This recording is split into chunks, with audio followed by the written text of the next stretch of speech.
noite, pessoal. Voltei com as minhas lives, já fazia um tempinho que eu não voltava.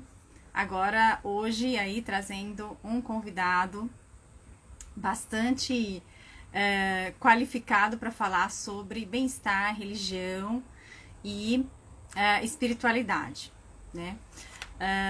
O professor Daniel, ele é um professor que estudou e pesquisou sobre, ele é psicólogo e estudou sobre a questão da religião, da religiosidade, da espiritualidade e os efeitos disso também sobre a saúde mental. E ele também fala muito sobre isso nos vídeos dele, no trabalho dele.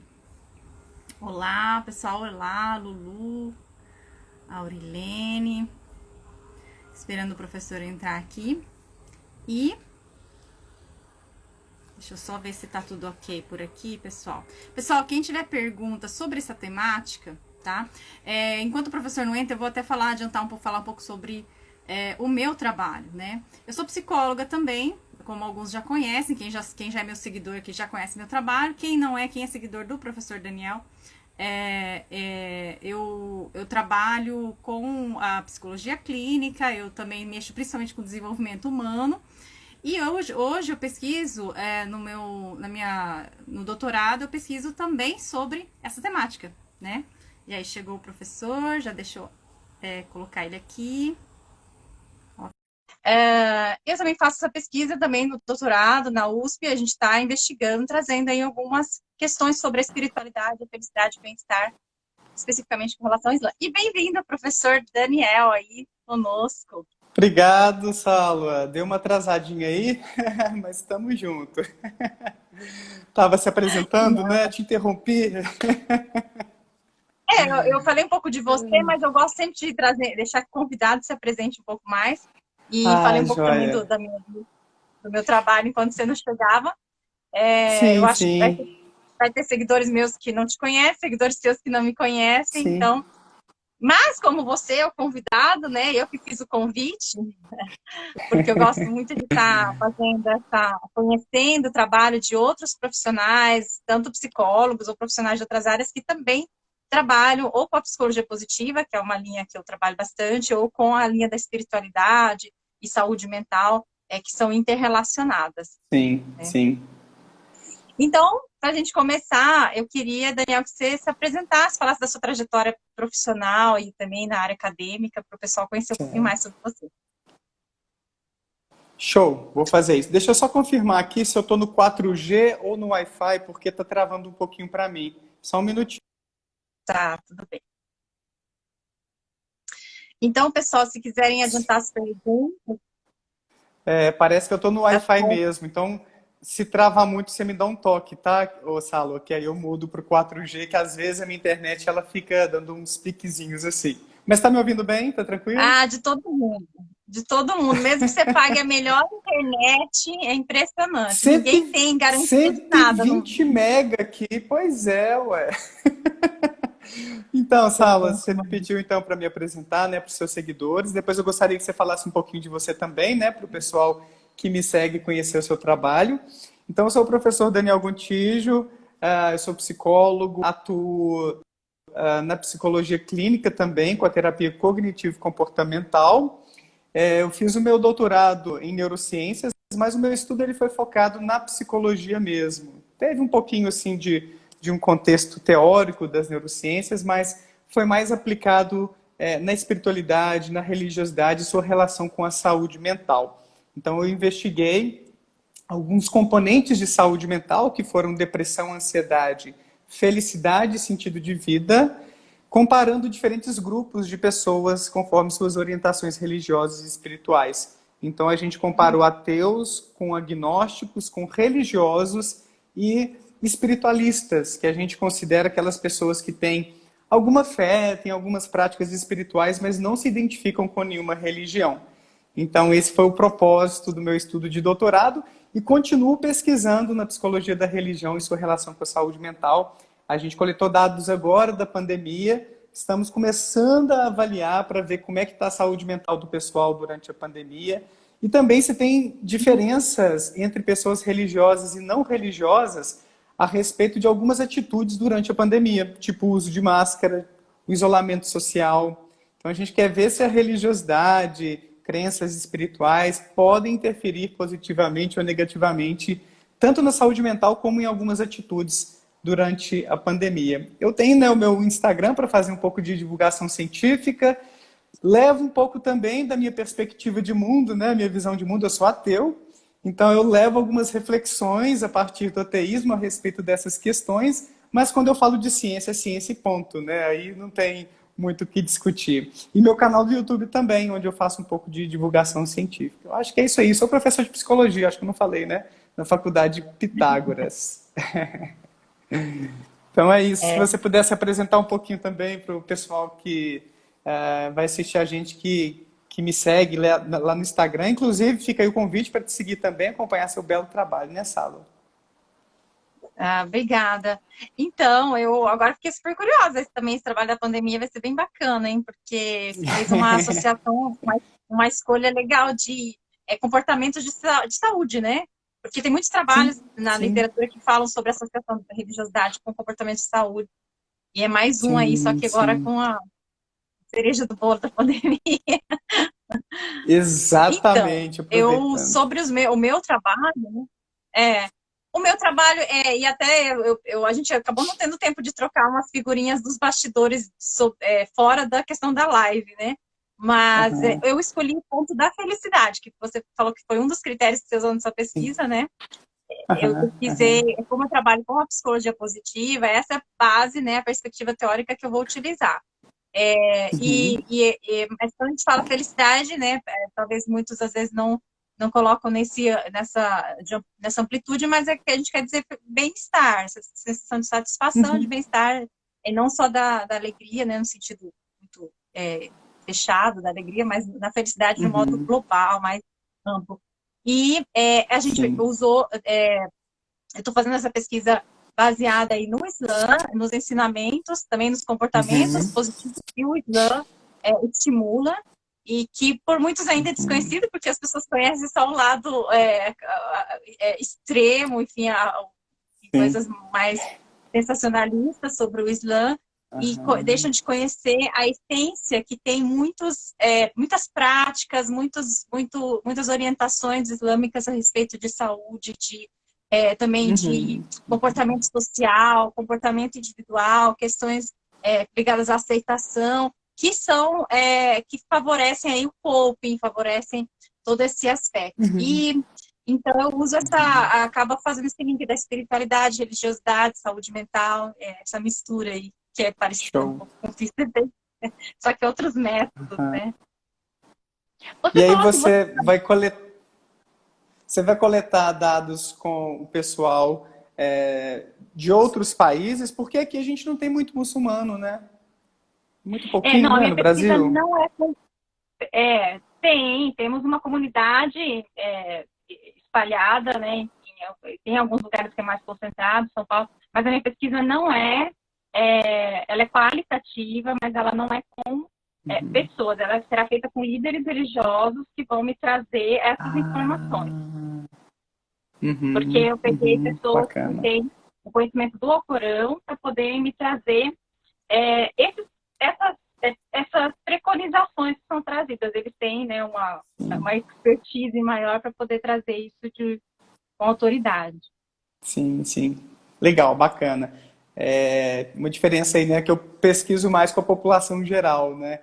Mas é legal isso, ver também essa questão dos líderes religiosos, né? Como é que eles manifestam a sua espiritualidade. Eu tenho até essa curiosidade, né? Se é muito diferente dos fiéis, dos demais representantes, porque eles vivem de forma muito intensa essa religiosidade, né? Então, tá aí uma Sim, coisa legal. Depois a gente tem que trocar essas figurinhas com mais calma, então, nos tem, bastidores. tem. Uhum. E aí a gente abriu as caixinhas. Pode falar, te interrompi. Eu queria te perguntar, você falou que você trabalhou com escalas, né? Seu trabalho, você criou uma escala para aferir esse nível de espiritualidade das pessoas?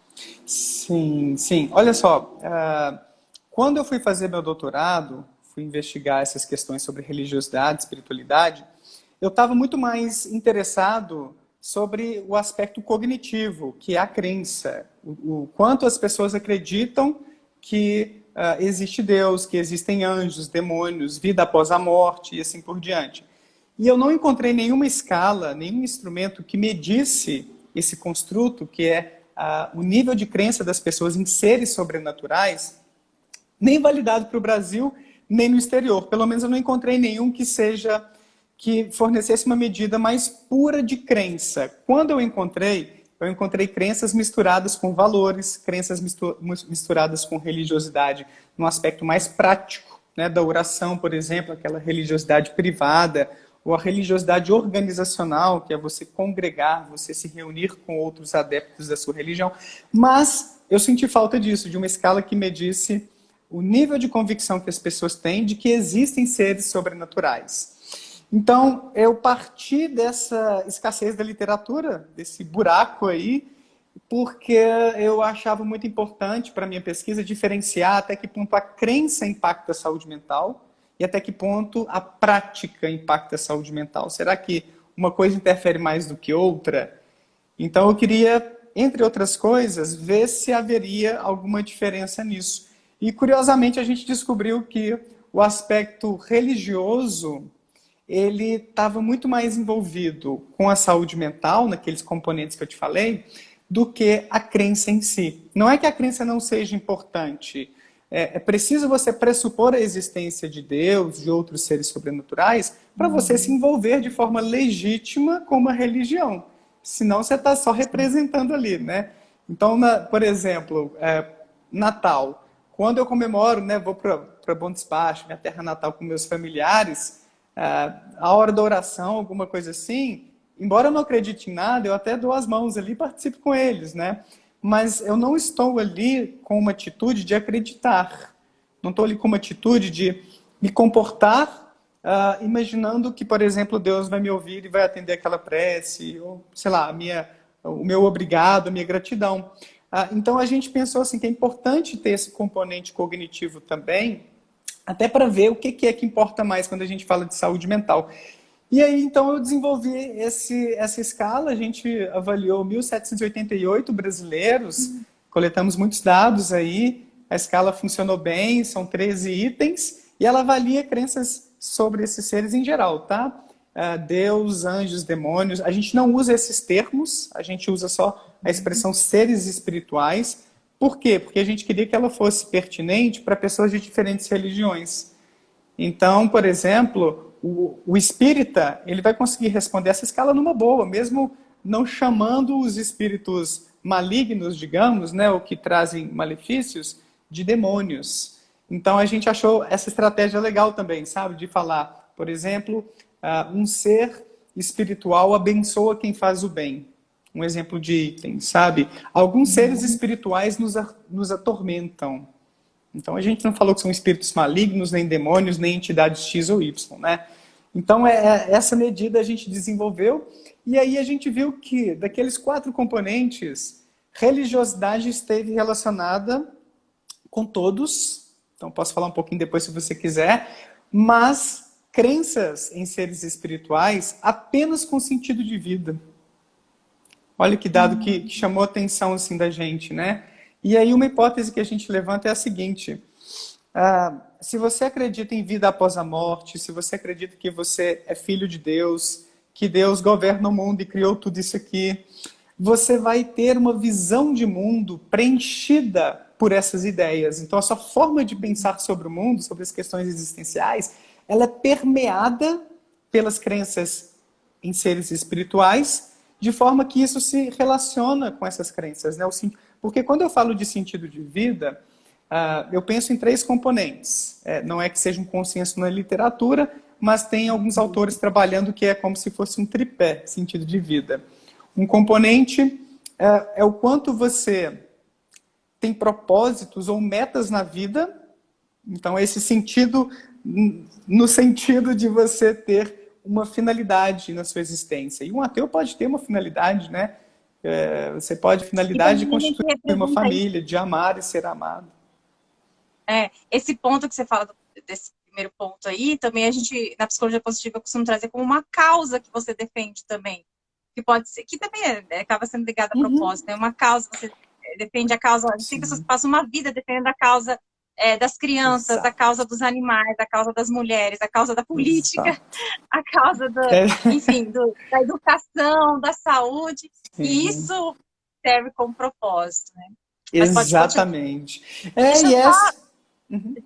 dar uma interrompida, mas não perde esse fio da meada, não. Só para Tá, tô tendo uma discussãozinha aqui no chat, eu tô tá. vendo, quanto à questão de julgamento, de céu e inferno. Eu só quero deixar claro aqui para os seguidores que nós estão questionando a questão da religião islâmica. O teor da nossa conversa não é teológico, apesar de, mas eu, Exato. como muçulmana, trago aqui só um esclarecimento. A questão dos julgamentos, quem vai para o céu, quem vai para o inferno, gente, pelo amor de Deus, isso aí não cabe a nós aqui fazer isso, e isso é uma questão, aí quem acredita em Deus, acredita nesse julgamento por parte de Deus, quem não acredita, e aí cada um segue o seu caminho, assim, não é objeto Sim. dessa live a gente trazer uma Não. discussão, né? Então, só para trazer essa tranquilidade aqui, vamos ser Sim. amigáveis, vamos receber a todos, assim como eu tenho o maior respeito pelo professor Daniel, independente dele ter a crença dele ou não ter. Nós estamos aqui como cientistas, como pesquisadores, Exato. tem um círculo de amigos aí, ateus e não ateus, enfim, convivo com todos Uhum. eles. Enfim, vamos fazer a mesma coisa na live também. Mas pode continuar, Excelente. professor. Muito bem Continua, colocado, Salwa. Inclusive, é um tema muito sensível, né? Eu estou agora trabalhando com alguns alunos em grupo de estudos. Vou dar um curso agora em dezembro também sobre as raízes psicológicas da crença e descrença em Deus. E é um tema que, ao mesmo tempo que é sensível, o pessoal se interessa. E o pessoal não vê na graduação de psicologia, né? Então, eu acho assim que pessoas como a gente que pesquisa, independentemente da nossa visão pessoal disso, a gente precisa ajudar a difundir esses conteúdos para serem refletidos cientificamente. E na pauta política, né, eu trago que, embora eu ache importante haver discussões, a gente tem que respeitar as diferenças, né? Porque intolerância não faz bem para a humanidade. A gente tem que superar isso aí nessa aula.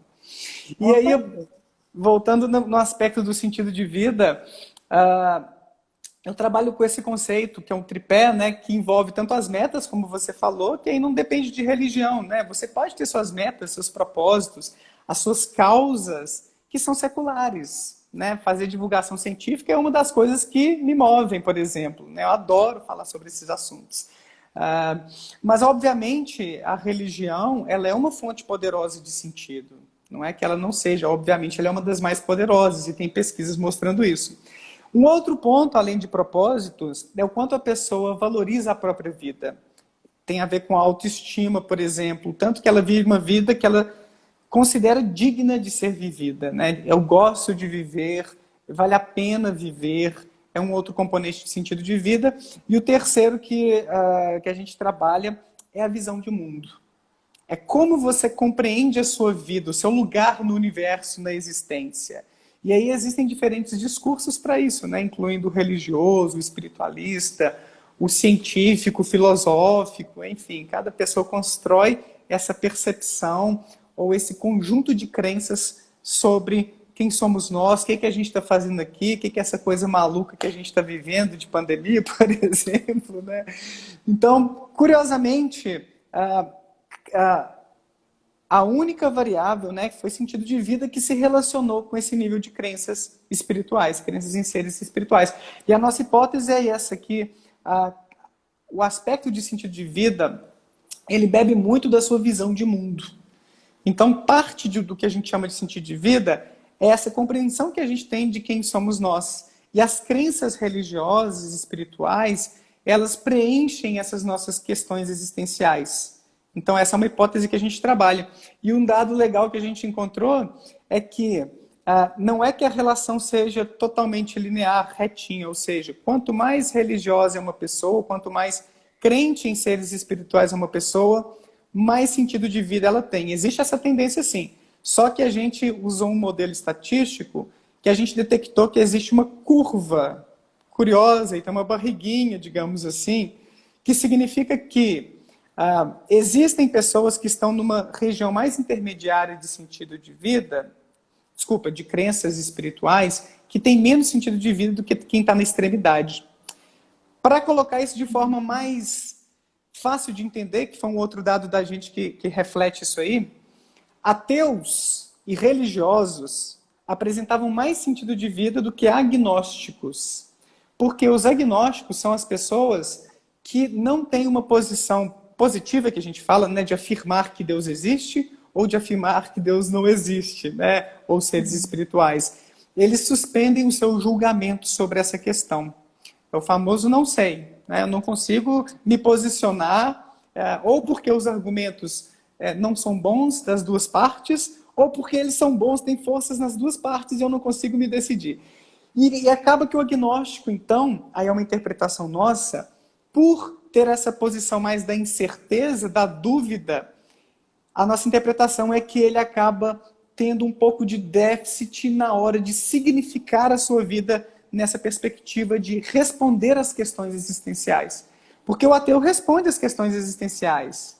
Muitas vezes pelo materialismo, né? Pela ciência. Começou com o Big Bang, morreu, acabou. Ele tem as suas certezas também, ele tem as suas crenças também.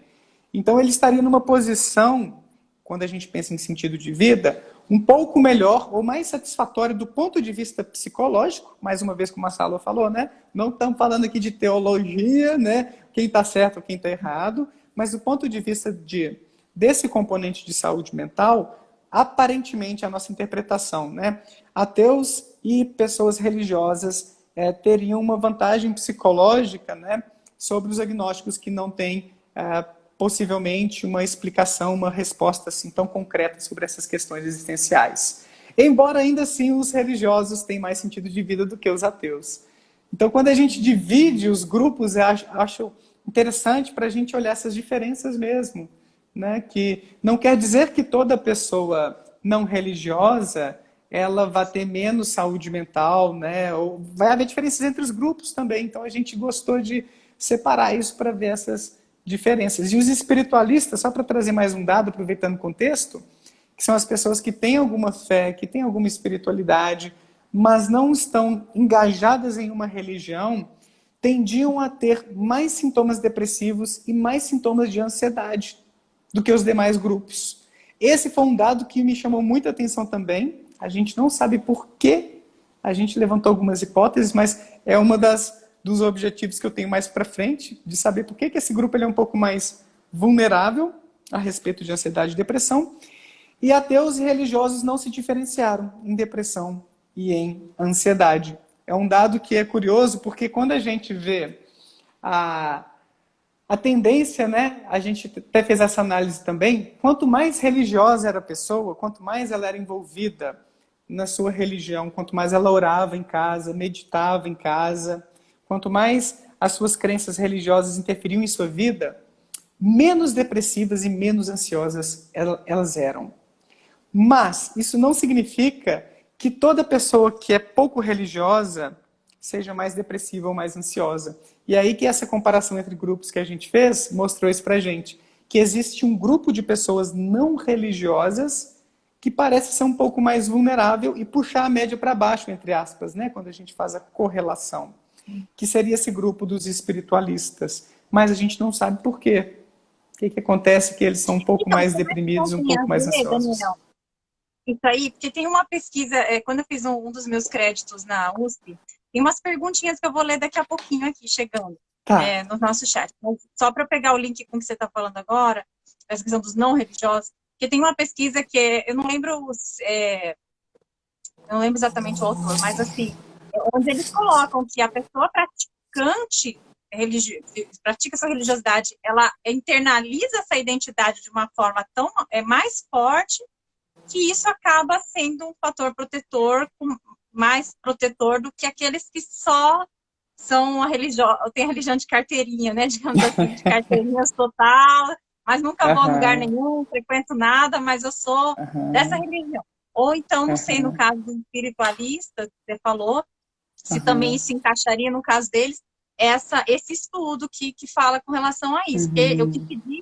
sobre, o que eu li, né, sobre essa questão da saúde mental, é que quanto mais a pessoa, ela vivencia aquela religiosidade no dia a sim. dia dela, mais aquilo exerce um efeito positivo sobre a saúde mental, física, sobre ela. Enquanto ela Uhum, não pratica isso, não, né? Aí não sei o que você sim. tem algo nesse sentido. Mas é um dado exatamente que traz esse paradoxo quando a gente pensa em estudos como o meu. Por que que a mesma amostra, Salo, olha só, a mesma amostra de brasileiros, a gente encontrou que pessoas mais religiosas são menos depressivas e menos ansiosas, né? E mais felizes e têm mais sentido de vida. Sim. Mas o que que a gente pensou aí? Será que o problema é não ter religião ou não estar envolvido simplesmente? Ou, de repente, entre as pessoas menos religiosas, será que existem algumas características entre elas que fazem com que um grupo seja diferente do outro e talvez esteja puxando essa média para baixo? Então, essa é uma das questões que me movimentam, sabe, na pesquisa. Porque eu não duvido que a religiosidade ajude, sim, muita gente. Durante adversidades, tem evidências de que existe essa relação mesmo e a gente encontrou, né? Mas a gente também tem dúvidas se a relação sempre é mais religião melhor ou menos religião pode ser um fator de risco para alguns grupos. Porque uma coisa que alguns autores têm discutido é que não importa tanto o conteúdo religioso. Alguns autores têm trazido que, às vezes, as funções que a religião proporcionam na vida do indivíduo talvez possam ser proporcionadas de forma similar por outras instituições não religiosas. E talvez pessoas não religiosas que conseguem encontrar as suas respostas existenciais, os seus mecanismos de coping, né, de enfrentamento de adversidades de formas alternativas, tipo fazendo psicoterapia, participando de algum outro tipo de grupo, talvez elas consigam colher esses benefícios de pessoas mais religiosas. Quando a gente olha esses dados, talvez a religião sim esteja trazendo benefícios para quem é mais envolvido, mas talvez entre os pouco envolvidos haja alguns grupos que consigam desfrutar de alguns benefícios que os religiosos desfrutam em suas religiões por meios alternativos. E é muito curioso que tem um estudo que mostrou que existem mais semelhanças de coping, de estratégias de enfrentamento entre ateus, agnósticos e religiosos do que diferenças. Olha que curioso. As diferenças são, por exemplo, os religiosos tendem a buscar mais enfrentamento com o auxílio da religião, que é muito natural, né? Buscar um auxílio de Deus, uma proximidade maior com Deus para eu solucionar as minhas questões existenciais, as minhas dúvidas, as minhas angústias. Mas várias outras estratégias, como desabafar com alguém, não apresentaram diferenças entre os grupos. Agora, os ateus, por exemplo, eles têm uma propensão maior a usar substâncias na hora do estresse, né? A recorrer ao álcool, cigarro e outros tipos de droga. E ao humor também, um pouco mais do que os religiosos. Recorrer às piadas, né, ao humor. Então, assim, Salo, uma coisa que a gente trabalha é que pode ser que essa relação seja um pouco mais complicada do que a gente estava imaginando. Talvez não é tão simples assim, mais religioso, melhor. Talvez seja possível que alguns grupos não religiosos busquem em fontes seculares algumas respostas existenciais e estratégias de enfrentamento que são equivalentes às que os religiosos procuram, mas que outras pessoas não religiosas ou pouco religiosas estejam pelejando e não conseguindo, sabe, responder e puxam essa média para baixo, entende quando eu falo assim? E fazem com que pessoas pouco... E aí esse grupo de espiritualistas pode ser uma dessas A pessoas, gente tem mas não que sei. levar em conta também que tem até um comentário que falou que, às vezes, a questão de espiritualistas, a pessoa que não se pertence a um grupo, a uma religião, ela não é Uhum. só a questão cognitiva dos ensinamentos que ela não tem. Ela Uhum. talvez tenha a questão de falta de pertencimento a um grupo. Porque isso também é um ponto de apoio importante, né? E tem Sim. uma pergunta que eu quero trazer para você aqui do Samur, Dr. Samur, que o que você pensa, ele pergunta aqui, sobre o número de suicídios em países desenvolvidos com menos religiosidade, se tem algum dado sobre nesse sentido. Tá. Tem dados, sim, sugestivos de que pessoas mais religiosas são menos propensas ao suicídio. Tem alguns dados. Não é uma área que eu estou muito por dentro assim. Eu até estou contribuindo no estudo de uma colega minha sobre suicídio durante a pandemia. E um dos dados que a gente encontrou justamente é que pessoas que têm uma religiosidade privada, né, que é justamente essa religiosidade em casa, de orar por exemplo, estão mais protegidas contra o suicídio do que pessoas que não têm esse tipo de religiosidade. Então, um dado aí da pandemia, inclusive, né, apareceu isso. Agora, outras variáveis religiosas não apareceram tanto, incluindo a religiosidade organizacional, que é você participar de uma religião. Não interferiu nesse estudo, por exemplo, pelo menos, né, na propensão ao suicídio. Mas, assim, tem muitos dados, sim, sugerindo que a religião ela atua como um fator protetor contra o suicídio. Se eu não me engano, um estudo com adolescentes verificou que a crença de que se eu me matar, eu vou desagradar a Deus, eu vou ser severamente punido, funciona como um mecanismo de, digamos assim, controle contra o suicídio. Parece que a mediação disso é mais no nível cognitivo do que social. Aparentemente, tudo, pelo menos, encontrou isso aí. Mas eu ainda estou agora me aprofundando, porque eu estou contribuindo aí com essa colega minha para a gente entender esses dados. Mas parece que tem uma relação, sim. Normalmente é uma relação positiva, mas a gente tem que ir com calma, porque é aquilo, né? Ainda mais quando a gente fala de comportamento humano. Generalizar é perigoso. Por exemplo, em estudos que investigaram pessoas residentes que moram em países mais secularizados, como os países europeus, a relação entre religião e saúde mental tende a ser muito mais fraca e, em alguns países, inexistente. Então, alguns autores trazem que os fatores sociais, culturais, contam muito para a gente dizer se essa religiosidade vai ajudar ou não ajudar uma pessoa. Grupos marginalizados, ou seja, grupos que são minoritários ou são excluídos de uma sociedade, eles podem estar um pouco mais desprotegidos a respeito de saúde mental também. Tanto é que os ateus constituem um dos grupos mais vítimas de preconceito ou discriminação quando a gente fala de religiosidade. Quando a gente vê, por exemplo, a questão da homossexualidade, né? Então, religiões monoteístas, como o islamismo, o cristianismo, os participantes mais envolvidos tendem a ser um pouco mais homofóbicos do que os menos envolvidos. Mas quando a gente vai para religiões do Oriente, tipo o budismo, taoísmo, entre outras, a relação é inversa, ou seja, inversa desse dado, né? Mais religiosos, mais tolerantes a respeito da homossexualidade. Mas quando a gente pensa no ateísmo, não acompanha essa tendência, ou seja, tanto nas religiões do Oriente como nas do Ocidente, os ateus tendem a ser mais vítimas de preconceito. O ateísmo costuma ser visto como uma coisa ruim, entende? Para quase todas as religiões por aí. Então, é importante a gente pensar que, eventualmente, alguns dados não vão ser assim tão favoráveis, né? Quando a gente pensa em religião. Você falou aí, né, da religião extrínseca, que eu me lembrei, né? Aquele envolvimento em que a religião é mais a carteirinha que eu tô ali, eu vou mais para socializar, mais para ver a galera, né? Eu não vivo a minha religião. Essa religiosidade extrínseca, ela não costuma estar muito relacionada com a melhor saúde mental mesmo. Então, dependendo do tipo de experiência, hoje de madrugada eu perdi, né, o sono, olha só, tem que cuidar do meu sono, né? Acordei 4 e pouco da manhã e tinha uma mensagem de um colega meu, professor da Federal do Paraná. Daniel, dê uma lida nisso aí. Tem um conceito de religious struggles, eu acho que é assim que se pronuncia, não sei, mas é tipo conflitos, lutas espirituais ou religiosas, né? Que são esses conflitos que muitos religiosos têm, e ateus também, inclusive, tá? Tem estudos mostrando, que são essas questões, né? Será que Deus existe? Essas dúvidas. Por que a pandemia está acontecendo? É um castigo divino? Será que estou sendo punido por Deus por alguma coisa que eu fiz?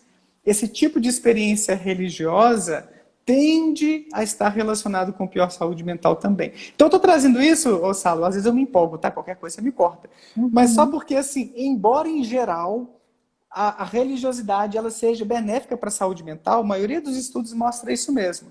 Mas a gente não pode também, né? Eu como divulgador científico, gosto de trazer o pensamento crítico.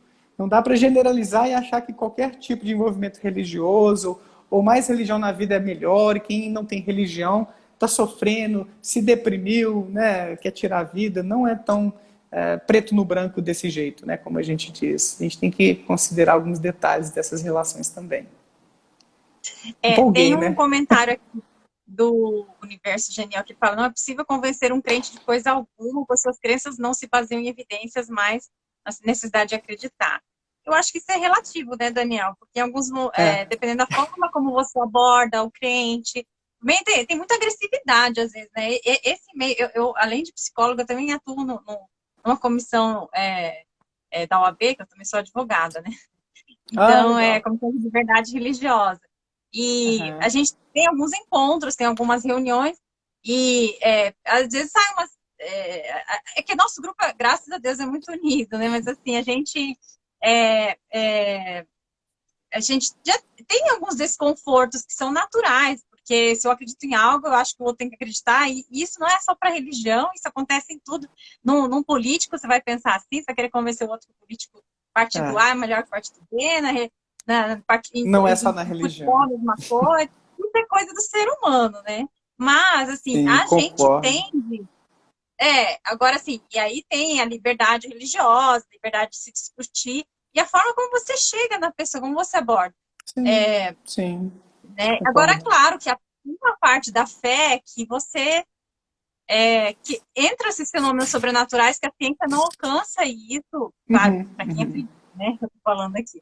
E que não uhum. isso não talvez não seja estudado entre aspas, porque na verdade existem estudos que eles aferem no corpo humano, nas imagens cerebrais, ativações de áreas Sim, cerebrais. Aí entra sim. bastante na neurociência, né? Entra na parte da Aham. medicina mesmo, a medicina está incluindo também no seu currículo essas disciplinas, para tentar ver isso no Sim, corpo, como se manifesta, e enfim. sim, Mas eu acho sim. que, enfim, Salo, você tem. eu, assim, o Universo Genial que fez esse comentário, nessa provocação, eu conheço, é o Jefferson, que é o dono da página, é amigo meu. Foi uma provocação interessante, mas assim, eu vou devolver, não sei se foi bem uma alfinetada, mas vou devolver a alfinetada. Existem 4 causas por trás do ateísmo. 4 causas. Então, é um mito de que o ateu é uma pessoa mais inteligente, mais esclarecida, tem mais pensamento crítico e ceticismo. Não é uma regra isso também. Então, eu estava acabando de falar de generalizações, né? A gente não pode generalizar. Muitos ateus são super bitolados. Eu fui expulso de um grupo de ateísmo recentemente, porque eu postei uma pesquisa mostrando que religiosos apresentavam mais sentido de vida durante um experimento e o pessoal super dogmático, né, intolerante, que é isso, você está defendendo religião num grupo de ateísmo, papapá. Eu, gente, estou fazendo minha divulgação científica, vamos discutir esses dados e tal. Puf, fui expulso.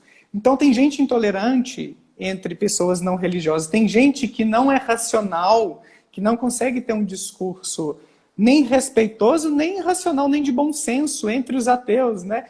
Então, assim, uma das causas do ateísmo, das 4, conforme alguns estudos, sim, é a pessoa desconfiar das suas intuições e ser um pouco mais questionadora. Mas não é todo ateu que é assim.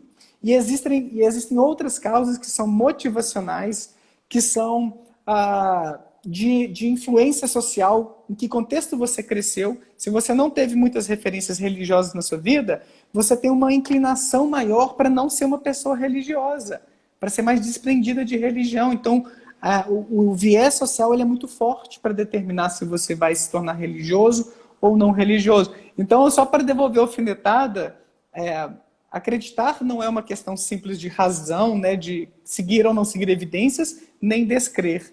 É uma das variáveis que pode sim afetar. E tem muito religioso que é muito mais racional, que consegue lidar muito mais com as questões da vida de forma crítica, muito mais do que vários ateus. Então, eu queria só aproveitar isso aí para mencionar isso, e aí você trouxe mais um abraço para o Jefferson, né, assim, fazendo essa provocação reversa aí, mas é um grande amigo meu. E você trouxe também experiências, não foi? Depois você emendou nesse tópico, né, que a gente tem É, cada vez mais eu pesquisas. tô tentando isso. Pode Aham. falar. Então, não é assim a Tô área de tentando acompanhar os maior. comentários aqui, que tá um monte de coisa, mas você vai Então, falando que eu vou resumindo tudo que tá, tem aqui. show. Show de bola. Eu não me envolvi tanto assim com estudos sobre neurociências e religião, mas eu tive já algumas leituras, até para fundamentar minha tese, eu trago um pouco das neurociências a respeito disso, né? Então a gente tem alguns dados interessantes. Por exemplo, o córtex pré-frontal, essa região aqui da dianteira, do encéfalo, ele está muito relacionado com a dúvida. Então, quando a gente duvida, quando a gente tem as nossas questões, nossos conflitos, ele costuma se ativar mais. E de forma que pessoas que têm essa região, por algum motivo, subdesenvolvida, tipo crianças, né? Idosos que têm já passando ali por um processo de degeneração, de uma perda mesmo neuronal, e tendem a ser um pouco mais crédulas, um pouco mais ingênuas, né? Não conseguir questionar tanto assim. Esse é um dado interessante, que sustenta a hipótese de que essa região tem muito a ver com a dúvida, mas não quer dizer, por exemplo, que pessoas mais descrentes, né, tipo os ateus, agnósticos, têm essa região mais desenvolvida. Não necessariamente é isso. Uma hipótese diz que você precisa aprender uma crença incompatível, né, uma crença X, que vá conflitar com uma crença Y para você começar a duvidar. E a capacidade de dúvida vem de quando você tem ideias alternativas que brigam, entre aspas, né, para poder controlar o seu comportamento. Eu estou colocando entre aspas, mas tem autores, né, tipo o Richard Dawkins, o Daniel Dennett, que falam muito disso, né, que as ideias, elas apossam dos nossos cérebros para poder controlar o nosso comportamento. É mais uma metáfora aí, né? Mas existe uma linha de estudos sobre a relação do córtex pré-frontal com a crença e com a descrença, e saiu um estudo interessante da turma do Asp e Tranel, se não me engano, que detectaram o seguinte: pessoas que tiveram lesões nessa região aqui do córtex pré-frontal, elas se tornaram mais crédulas depois e mais fundamentalistas religiosas, mais crentes mesmo. Então, a interpretação é que eles perderam um pouco do senso crítico e passaram a viver essa religiosidade e outras coisas. Eles testaram até, por exemplo, ingenuidade a respeito de propagandas de TV. Então, esses pacientes com essa região lesionada acreditam mais facilmente nas propagandas de TV, né? Caem mais nos pegadinhos e coisas assim. Então, existe essa linha de estudos aí, que é a teoria da marcação falsa, né, do Asp e do Tranel, que é uma teoria neuropsicológica. Tem também linhas de pesquisa sobre experiências de percepção ou de sensação de que tem espíritos ou seres sobrenaturais perto da gente. Então, a experiência de que a gente está sendo observado ou acompanhado, ela teria relação com atividades atípicas de regiões dos lobos temporais. Tanto é que pessoas que têm epilepsia, que têm a sua origem nessas regiões temporais, uma parte delas costuma ter esse tipo de experiência religiosa e espiritual, antes, durante ou depois da crise epiléptica. Então, existe até um Newberg, eu acho que é Newberg, o pesquisador, que desenvolveu o que ele chama de capacete de Deus, que basicamente estimula, por meio de estimulação neuromagnética, eletromagnética, desculpa isso, nessa região aqui, e uma parte dos participantes desse estudo que tiveram essa região estimulada, teve a experiência de que estava acompanhado naquela sala, ou de que tinha alguém ali rondando sem ele poder ver. Então, existem estudos em neurociência até mesmo tentando reproduzir o que seriam, talvez, né, experiências sobrenaturais ou com entidades espirituais. Tem também estudos falando sobre efeitos de prece, oração, o que acontece no nosso encéfalo quando a gente ora, quando a gente medita. E um dado interessante, pode variar de religião para religião. Então, um exemplo aí que envolve os muçulmanos, inclusive, também. Pessoas budistas, né, durante suas meditações, e freiras tendem a ter mais ativadas as suas regiões pré-frontais, que tem a ver, além de outras coisas, além da dúvida, né? Mas não é só isso, tá, gente, que faz essa região.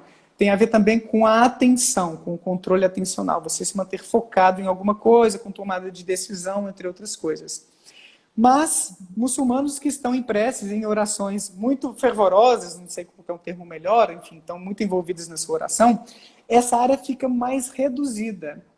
E aí, uma das interpretações é como se fosse uma entrega a Deus, como se fosse um estado de, acho que uma palavra que alguns religiosos usam, de prostração, assim, sabe, de entregas, de submissão a uma situação de reverência, sabe, ou de respeito pleno, assim, a uma entidade superior, como se eu desativasse, né, nesse sentido de eu vou abrir mão do meu, qual que é a palavra, da minha autonomia, eu me entrego totalmente, né, ao Senhor. Então seria uma interpretação, tá? Mas encontraram esse estudo que tem essa área subdesenvolvida, não subdesenvolvida, desculpa, menos ativa durante alguns tipos de oração, e também ativações de córtices do lobo parietal, que tem a ver com a percepção corporal. Em algumas atividades meditativas, com o uso de alguns tipos de substância, algumas pessoas têm a percepção deformada do próprio corpo. Eu já passei por isso, eu já tive várias experiências anômalas sobre o meu corpo com meditação, tá? Não foi com drogas, não usem drogas em casa, nem em outro lugar, tá, crianças? Mas a ideia é que essa região, né, eu tenho córtex somatosensorial, por exemplo, que representa todo o nosso corpo, é como se ele fosse um mapa de todo o nosso corpo. É por isso que a gente consegue sonhar que está montado num dragão, por exemplo, eu sinto as minhas pernas, e eu corro, e eu jogo futebol. Até hoje eu sonho que eu estou lá jogando futebol pelo Cruzeiro, né? Eu tinha esse sonho quando eu era criança. Até hoje, ó. Freud vai dizer que é um desejo que não foi bem resolvido, né? Bom, mas de forma que a gente tem todo um mapa do corpo no nosso encéfalo, lá no córtex somatosensorial, e alterações dessa região podem produzir experiências anômalas, atípicas, como eu senti, por exemplo, né? Pessoas que foram à guerra perderam um braço, né? Continuam sentindo o seu braço. Por quê? Tem lá o seu mapa daquela parte do seu corpo que ainda está, por algum motivo, sendo estimulada, né? Ou se mantém ativa. E pessoas, quando meditam e usam de substâncias, podem ter experiências de como se estivessem saindo do corpo. Eu já tive experiência de sair do corpo, né? E também uma de como se eu perdesse a noção tridimensional do mundo. Sentisse que tudo era 2D. É uma coisa muito bizarra, é difícil de descrever isso. Mas, de acordo com as neurociências, é possível. Não posso dizer que são todas as experiências, né, Salo? Vai que tem alguma, que realmente é alguma coisa legítima da nossa alma e tal, mas a neurociência aponta para uma direção de que é possível que algumas, quem sabe todas, essas experiências decorram de alterações de como o nosso encéfalo está funcionando ali durante orações, meditações e coisas do tipo. Então isso é um pouco assim, então eu não me aprofundei tanto nesse estudo, mas que eu me lembro de ler algumas coisas que relaciona o cérebro e experiências religiosas. Na psicologia positiva, a gente tem os estudos da Bárbara Fredrickson, a doutora Bárbara Fredrickson, que ela trouxe, ela trabalhou um pouco mais na questão do mindfulness, né? Mas ela colocou, os resultados que ela teve foram de que as práticas de espiritualidade traziam redução da pressão arterial, traziam menor chance aí mesmo. derrame, de problemas cardiovasculares. E a gente tem essa questão, quando a gente fala das práticas, a gente está falando de todo o sistema completamente, né? Que você falou, a parte cognitiva, a parte social, que às vezes nem sempre é benéfica. Tem muitas perguntas. Deixa eu só trazer uma coisa aqui, que eu acho que é importante, antes de eu tentar encaixar mais alguma pergunta por causa do tempo. Mas as nossas caixinhas de perguntas também, de ontem para hoje, a gente teve algumas questões. Eu fiz uma enquete, né, perguntando para as pessoas, né, se elas achavam que a espiritualidade ajudava mais ou atrapalhava, né? A grande maioria acabou colocando que percebeu na vida delas, na vivência delas. E antes que alguém pense que o meu público é só de muçulmanos, não é, pessoal. Eu tenho um público bastante variado, porque, na verdade, isso cada um tem as suas práticas, e, enfim. A questão é que tem uma coisa que é muito comum, né, Daniela? Quando a gente pergunta, porque teve uma caixinha de perguntas que eu perguntei assim, em que momento da sua vida você sentiu que a espiritualidade te deu, foi mais importante para você? E as respostas foram, e é clássico isso na psicologia, a gente vê muito, né? Situações de adversidade. Então, teve ali umas respostas em comum, que foi perda de um membro familiar, que é o luto, né? As pessoas não têm. O luto, a morte, ela não traz respostas fáceis para ninguém. E as pessoas, assim, para quem segue alguma religiosidade, de repente, para quem não segue, né? Sim. Mas, enfim, de toda forma, fica aquele buraco afetivo. E também teve até uma lá que foi no momento também de um exame, de uma avaliação, que ela estava, acho que foi pré-vestibular que ela colocou, também é um momento de apreensão, de ansiedade, que a pessoa se apoia, se agarra a isso. Então, é isso, assim, que as pessoas... são esses momentos, né, que se utiliza mais esse fator de proteção que a espiritualidade e a religiosidade proporcionam às pessoas? Sim. Que é um recurso a mais? Sim. Tem dois autores que eu acompanho o trabalho deles, é o Noresaia e o Gervais. Eles fizeram um compilado de estudos para tentar entender as raízes do ateísmo, né? Tanto que eu falei daquelas 4 causas, mas que são também 4 causas inversas, digamos, da religiosidade. E uma delas é justamente o quanto a pessoa está vivendo, está imersa, né, ali em condições de vida que são favoráveis ou não ao seu bem-estar. Então, uma das 4 causas da crença em seres sobrenaturais, conforme esse estudo, é justamente a possibilidade, a oportunidade que as pessoas têm, que crescem principalmente no seio de uma família religiosa, de buscar esse auxílio existencial em termos de suas questões existenciais ou até mesmo de seus dilemas de saúde, diante de um relacionamento que acaba, de um luto, de lidar com essa dor, de lidar com o sofrimento. Já teve teóricos falando, né, que a religião se desdobra da dor, do sofrimento, né, é o principal mecanismo. É um deles, não é só também, não dá para generalizar, porque muitas pessoas vivem uma vida muito tranquila, sem grandes adversidades, e são pessoas muito religiosas, não dá para a gente fechar nisso. Mas, de fato, existem evidências, por exemplo, lá naquele tsunami que teve, Taiwan, esqueci o país agora, fez com que os habitantes daquela região se tornassem mais religiosos depois do tsunami. Tem lugares onde houve terremoto que também tiveram impacto, isso teve impacto na religiosidade. Saiu um estudo nos Estados Unidos que o número de busca pelo termo oração durante a pandemia aumentou drasticamente, principalmente no início da pandemia. Então a gente tem muitas evidências científicas de que sim, durante adversidades, a religião, a espiritualidade, ela é mais buscada. As pessoas buscam mais uma proximidade com Deus por respostas ou como formas de superar ou de compreender aquilo que está acontecendo. E isso pode ter impacto na saúde mental. Uma revisão de 2003, acho que é do Smith, de 2003, constatou, né, foi uma meta-análise, eles avaliaram dezenas de estudos, que existe uma relação, sim, de pessoas mais religiosas serem menos depressivas, um pouco menos, não é uma coisa tão alarmante, tão grande assim, mas sim existe essa relação, e que essa relação é mais forte entre os religiosos que estão passando por mais adversidades.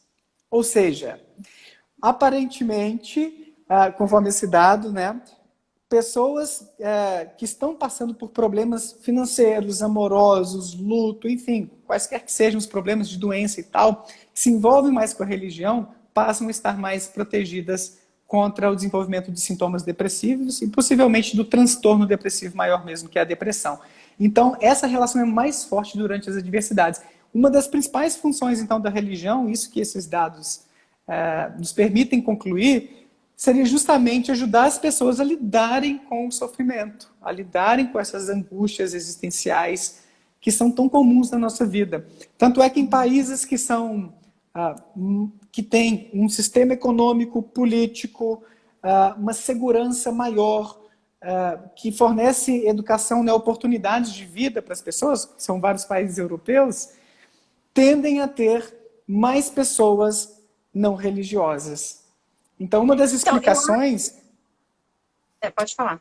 Não, é que eu ia te falar com o ponto que eu acho que às vezes também, não sei se nas pesquisas isso vem muito bem especificado, Daniel, que a questão da religiosidade, além das práticas em si, mas às vezes a minha dúvida fica assim, existe a religiosidade passiva no sentido assim, ela é religiosa, a pessoa não sei se esse termo é o ideal, mas assim, a pessoa é religiosa, é praticante, mas ela não se mobiliza externamente para mudar a situação de vida dela. Ela espera um milagre, que as orações vão trazer isso para ela. Isso também é religiosidade. Então, às vezes será que as pesquisas, quando elas vão triar esses participantes, elas conseguem também separar isso? Porque isso com certeza vai trazer um resultado muito diferente também. Sim, acredito, né? sim. De colocar pessoas religiosas que vão atrás, que tentam mudar suas vidas, que têm esse senso de autorresponsabilidade, e pessoas religiosas que ficam ali esperando, né? Então, muda drasticamente, porque é a aliança entre a crença, mas também com o movimento, né? Exato. Tem um conceito de religiosidade, não é o de intrínseca que eu queria dizer. Dentro do coping religioso, que são essas estratégias de enfrentamento, tem um coping positivo, que ele envolve alguns dos itens de escalas que eu já dei uma olhada, justamente esse trabalho em equipe com Deus, por exemplo. né? Trabalho juntamente, né? Trabalho ao lado de Deus para poder resolver os meus problemas, que tem uma postura um pouco mais ativa mesmo. Sinto-me amado, protegido por Deus, que tem uma visão um pouco mais de parceria, digamos assim, com Deus, e que tem Tipo, uma... eu acredito, mas eu tenho que sei que eu tenho que correr atrás, acordar cedo para ir trabalhar para conseguir mudar a minha vida. Tipo, não fica uma Exato! crença, né? Então, Exato. agora, Mas eu não me lembro assim de alguma escala que meça essa religiosidade mais passiva, tá? É um bom ponto. Não me lembro de ter visto nada é, assim. porque isso vai fazer uma Interessante. diferença muito grande. Eu Agora, sim, concordo. pessoal, gente, essa live tá tão animada, tanto animada entre eu e você aqui, como nos comentários, mas eu vou fazer o seguinte, eu vou, por causa que a gente tem, acho que 4 minutinhos, talvez já vai encerrar, 3 horas, né? Aham. Eu vou, antes de eu te passar para você dar seus contatos, Daniel, eu queria só deixar uma coisa clara aqui na live para todo mundo que está assistindo, pessoal. Quando a gente trabalha com esse campo, a gente escolhe trabalhar com religiosidade, espiritualidade, seja, e aí eu vou falar para vocês, e nas duas áreas que eu trabalho, que é tanto na psicologia como no direito, ou qualquer outra área que você vai trabalhar, a primeira coisa que a gente precisa se pautar é pela ética, é pelo respeito, é pela etiqueta com as outras pessoas, porque senão você não avança. Então, por mais que eu tenha aqui as minhas crenças internas, que eu tenha algumas coisas que eu concordo ou não concordo, não só, talvez com as pesquisas, com a ciência em si, porque tem coisas minhas, pessoais, eu não vou trazer isso porque não é objeto disso aqui. E a gente tem que ter essa etiqueta. Quem trabalha com esse campo de espiritualidade, o psicólogo mais ainda também, porque ele trabalha com saúde mental, ele tem que ter essa abertura para o que o outro é importante. Se para o outro é importante a religião, ele vai incluir isso no tratamento. Se não é, ele vai tentar incluir outros recursos. Então, a gente precisa ter essa ética importantíssima, que todos nós É, tenhamos. Independente, eu sei que a sim. crença de cada um é muito forte, a gente tem as nossas crenças fortíssimas ali, aquilo e pronto, acabou. Mas guarda isso para você, use isso na sua realidade pessoal. Né, para a gente não gerar. E aí eu passo a bola para você, se você quiser continuar, fazer algum comentário sobre isso, e também já aproveitar dos seus contatos, antes que o Instagram, ó, desole a Corte aí. gente. Saulo, obrigado demais. Valeu pelo convite. Fiquei super feliz. Espero que a gente estreite os laços aí, continue trocando umas figurinhas, que foi super papum, assim, né? A gente pouco conversou nos bastidores, como você colocou. Concordo com você. Eu acho que independentemente do contexto, né, mesmo não sendo um contexto de um evento científico ou uma live científica, acadêmica como esta, é importante a gente ter o respeito. Eu gosto muito da discussão teológica, sabe? Eu acho legal, eu acho instigante. Mas tem momento para isso, tem espaço para isso, e que o respeito se mantenha, né? Independentemente de você concordar em participar de um debate, de uma discussão. Concordo plenamente com você. Obrigado demais. Gente, então quem quiser me seguir aí, não me segue ainda, não me acompanha. Estou lá no YouTube como Professor Daniel Gontijo, aqui no Instagram também, lá no Facebook também. Professor Daniel Gontijo, pode acompanhar meu trabalho de divulgação científica em religião, ateísmo, saúde mental. Espero que a gente se veja em breve aí. Salva, obrigadão demais. Se quiser deixar seus contatos também para o pessoal que me segue, que está te conhecendo agora. Pois é, pessoal, quem me conhece está aqui, né? Meu psicotrainer, meu endereço, psicotrainer Psicologia Positiva, eu trabalho com a Psicologia Positiva e tem outros contatos, tem meu site lá também. Agradeço, Daniel, uma simpatia. Já estamos devendo mais uma live aí, porque não deu para terminar de falar tudo que a gente queria. E meu roteiro, eu nem avancei nem para a segunda pergunta, meu roteiro. A gente focou só enfim. Mas quem sabe a gente marque mais uma vez para Vamos trazer mais mais para frente conteúdo. marcar sim. Porque Ótimo. realmente traz muitas questões. Muito obrigada, Daniel, e obrigada a todos Valeu, que tiveram. Salva. Valeu. Tchau, tchau. Até a próxima. Tchau.